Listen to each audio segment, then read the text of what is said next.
讲到这海产是人人爱食，不过讲到这臭草味是人人嫌。最近台南的这蚵仔农当咧收成，不过煞有一寡住户反映讲，四草这有一块地呢，或者渔民暂时囤这蚵仔壳，不过这蚵仔壳是倒甲满世界，甚至囤到外口来，这臭草味，互遐的住户是臭甲挡袂牢。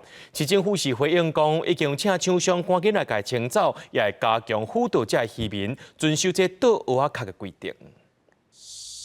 路面顶悬蚵仔壳蹲甲规世界，远远看才若像一粒山。就算出动山鸟，量也是侪甲清袂煞。这是市府伫四草色的合法区域，通互渔民暂时蹲蚵壳的所在。本正规定爱倒伫咧内底，煞有渔民含利边沿路倒去外围。在地居民反映，近来落雨湿淡，壳慢慢分解，地水味走出去外口，臭甲白偏热，佮有好成夜夜飞，永远趁真久，拢无人来清啊。上好是嘛爱有空气口，这是上好啦。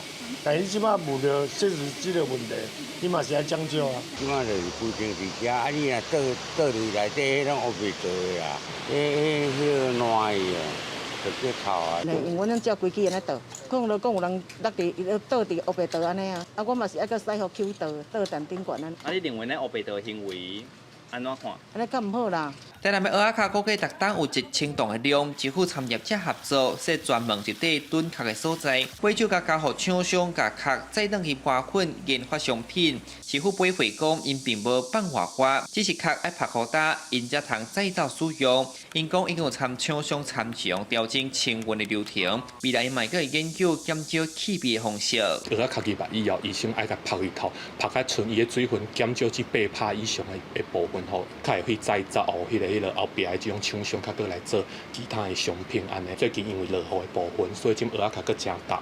吼，啊，阮会尽量这厂商甲这个拍的这个部分的工课，吼来赶紧来做。吼，啊，赶紧把这个蚵仔壳来再造来。目前台南拢总有8合法通倒蚵仔壳的所在，渔港所强调，除了会加强辅导渔民遵守倒蚵仔壳的规矩，嘛会搁采告示牌来做提醒。记者李从台南采访报道。